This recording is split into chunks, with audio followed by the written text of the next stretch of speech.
Hi, everyone. I'm Cat Oriel, a breaking news reporter with Forbes. Today, I'm here with Kate Oakley of the Human Rights Campaign. Kate, thank you so much for joining me today.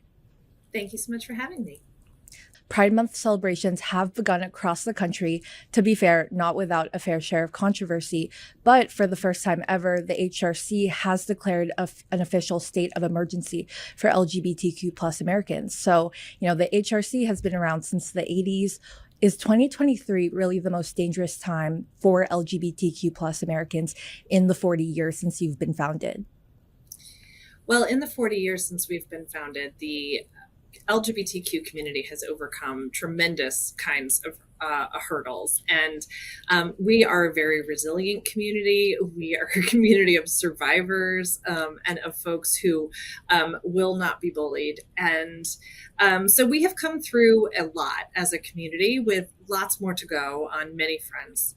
But what has happened this year that caused us to issue this state of emergency is an emergency, a crisis that is happening in state legislatures across the country. This has been building over the course of the last few years, but this year has really reached a crescendo. And we had more than 525 anti-LGBTQ bills introduced in state legislatures this year, and 78 passed so far this year, with several more still on governors' desks. This is something that is really beginning to affect the way LGBTQ people are able to move through the world in these states. Having this many bad laws on the books is really going to start forming the ability or impacting the ability of LGBTQ people to just live our normal daily lives. And it is truly reaching a crisis point. Is there a specific state or set of laws that's when you sat down and said this particular one proves that we really need to declare this state of emergency? Or is it just overall the sheer number and amount of bills? Or is there a particular one or particular state you feel like is the most dire right now? Well, we definitely have lots of states that are great examples of how this is playing out. But the impetus for the emergency was truly because this is a nationwide problem. We have states across the country who are introducing these bad laws and passing them. And so it is a nationwide effort, but there are some states that are really strong examples of how this works. So, for example, in Florida, we have a state that has, in general, over the last several years, been really effective at pushing back against anti-LGBTQ legislation in the state legislature. But then under the last several years, things have really started to unravel. Last year, we saw the infamous Don't Say LGBTQ law that was passed. And this year, we saw a variety of other very bad bills as well, including an extension of that Don't Say LGBTQ law all the way up until high school, throughout the high school up until 12th grade. We also saw a vicious ban on gender affirming healthcare for transgender folks, particularly targeted at youth, but with lots of implications for adults as well. And these bills laid on top of each other, and this is just a small sampling, right? This is actually a whole bunch of different bills, but these laid on top of each other start to really impact the way that LGBTQ people can live in a state like Florida. But Florida is not alone. Unfortunately, it's Florida, it's Tennessee, it's Texas, it's Oklahoma, it's Kansas. It's all across the country, right? So we are having states all around the country who are really leaning in on this, and it's truly beginning to impact the way that people are able to live. Yeah, I kind of expected you to mention the state of Florida in particular. And I noticed in the press release that you released announcing the state of emergency, you specifically mentioned the state of Florida and quoted the CEO of Equality Florida. So was your state of emergency somewhat inspired by the NAACP's travel advisory that they also just released, particularly when it comes to the state of Florida? Well, yes and no. Certainly, Florida is a really great example. And one of the things I didn't mention, which I think goes to show sort of like where we are in the world on this, right? Florida just passed a bathroom bill. They just passed a bathroom bill that looks, by the way, a lot like the bathroom bill that North Carolina passed in 2016. It would impact things like stadiums and airports, right? So Florida is a great example of what I mean, is that each of these bills adds up on top of the other until people aren't sure where they can go and be safe. And that's why we issued this guidebook, so that folks are able to have a little bit more information to be able to navigate these areas of discrimination. So Florida has this travel ban, or this travel advisory, right, from the NAACP. And that is a really important kind of a flag.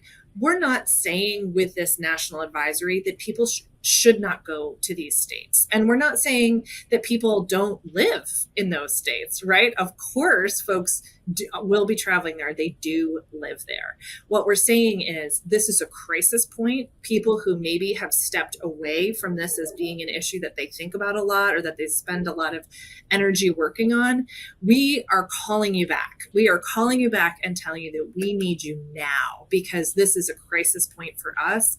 And we have got to make sure that it's not just there are a couple states in the country that folks can live, but rather that every LGBTQ American has rights no matter where they live in this country. Mm-hmm. And that while those rights are under attack, they have the ability to navigate and navigate those laws as safely as possible.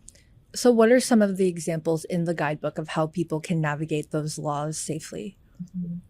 Well, one of the things that we talk about is how to file a discrimination claim. If you're experiencing discrimination, this is how you file discrimination if it's discrimination in this particular way or discrimination in this particular way. So we have really detailed information in the guidebook to let folks know that.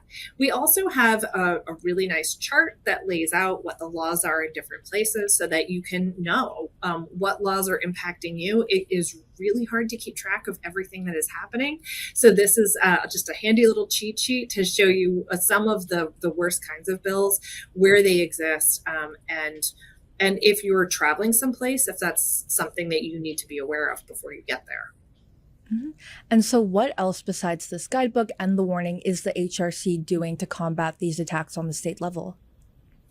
Well, I'm the state legislative director, and I lead up our state legislative program in the states. And we are working around the country alongside our lobbyists, alongside our state partners. Lots of the states have Quality Federation members who are working really hard, including, you mentioned Nadine Smith from Equality Florida, right? There are groups like that all around the country that we are fortunate to be able to work with, pushing back against these laws.